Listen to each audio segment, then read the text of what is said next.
Panorama group, जो सोचता है वो करता है, आपके अपने सपनों का आशियाना।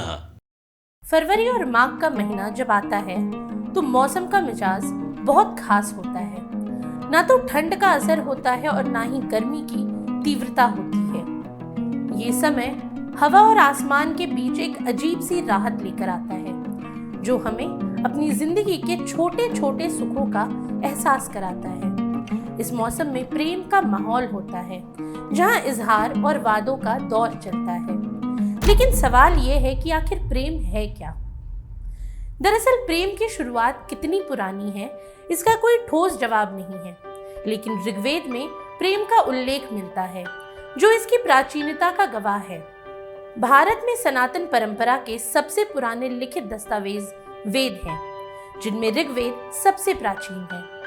ऋग्वेद में प्रेम शब्द प्रमुखता से आया है। यहाँ प्रेम विवाह का भी वर्णन है और प्रेम को निभाने के लिए त्याग जैसी भावना को भी जरूरी बताया गया है। त्याग ही प्रेम की धुरी है। प्रेम एक ऐसा भाव है जिसमें किसी प्रकार का छल या अभिलाषा नहीं होती, बल्कि ये एक दूसरे के साथ समर्पण और एकता का प्रतीक होता है। प्रेम को लेकर हमारे संस्कृत काव्य के महाकाव्यकारों ने भी अद्भुत विचार व्यक्त किए हैं। आदि कवि वाल्मीकि ने प्रेम और दुख के बीच के रिश्ते को समझा और उनकी रामायण में यही प्रेम की कहानी पिरोई गई। महाकवि कालिदास ने भी प्रेम की गहराइयों को समझा और अपनी रचनाओं में इसे समेटा। उदाहरण के तौर पर भगवान शिव और मां पार्वती का प्रेम, जिसमें मां पार्वती का शीतल स्वभाव और भगवान शिव का प्रेम में पूर्ण रूप से समर्पित होना दर्शाता है कि प्रेम में मानसिक और भावनात्मक एकता ही सर्वोच्च है। इसी तरह महाकवि भारवी से अगर आप प्रेम की व्याख्या सुने तो आपकी बाजुएं फड़कने लगेंगी। भारवी प्राचीन संस्कृत काव्य में वीर रस के प्रधान कवि थे, लेकिन बिना प्रेम और श्रृंगार के वीर की वीरता कहाँ जगह पाती है।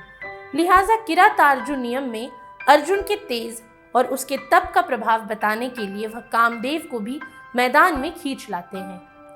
महाकवि भारवी के इसी प्रेम को महाकवि माघ तो और आगे लेकर गए। अपनी रचना शिशुपाल वध में वह प्रेम को बड़े ही दार्शनिक अंदाज में सामने रखते हैं, जहां प्रेम वह भाव बन जाता है जिसके बाद इच्छा और कामना की कोई जगह नहीं है। ये प्रेम अश्लील नहीं है, बल्कि निश्चल और पवित्र है। महाकवि माघ प्रेम को भक्ति का मार्ग भी बताते हैं। वहीं मीरा का प्रेम भी अनमोल था। उनके लिए प्रेम केवल एक भाव नहीं, बल्कि एक दिव्य अनुभूति थी। उनकी रचनाएं प्रेम के आत्यंतिक रूप को दर्शाती हैं, जहां वे अपने प्रेमी गोविंद के प्रति समर्पित थीं और समाज के बंधनों से परे थीं। इसी तरह संत तुलसीदास के राम और सीता का प्रेम भी एक आदर्श उदाहरण प्रस्तुत करता है। उनका प्रेम केवल शारीरिक आकर्षण नहीं था, बल्कि आत्मा का मिलन था। इसी तरह एक कवि हुए घाघ। उन्हें लोक और लोकोक्तियों का महाकवि भी कहा जाता है। कवि घाघ ने कई दोहों में प्रेम और विवाह को लेकर व्यावहारिक चेतावनियां भी दी और प्रेम का अर्थ भी समझाया। वे प्रेम में भावनाओं के साथ समझदारी और दूरदर्शिता का भी महत्व देते थे। लेकिन जब बात कबीर की आती है तो वह इसी मूर्खता को निश्चल बताते हैं। उनके अनुसार प्रेम में बुद्धि का प्रयोग नहीं किया जा सकता। उनकी माने तो ये खालिस तौर पर दिल का मामला है और दिल के ही सच्चे लोग प्रेम भी पा सकते हैं और ईश्वर को भी। तो कुल मिलाकर बात यह है कि प्रेम सिर्फ शरीर का आकर्षण नहीं है, ये सिर्फ मन में उपजी हुई एक भावना का नाम नहीं है, बल्कि ये वो शाश्वत मंत्र है जो मनुष्य के न रहने पर भी रहता है। प्रेम का मार्ग आसान नहीं, लेकिन ये जीवन का सबसे खूबसूरत अनुभव है।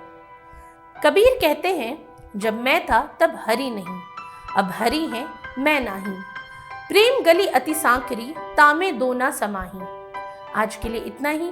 ये सामग्री आपके लिए जुटाई थी उर्वशी शेखर ने और वीडियो संयोजन किया था राहुल कुमार ने।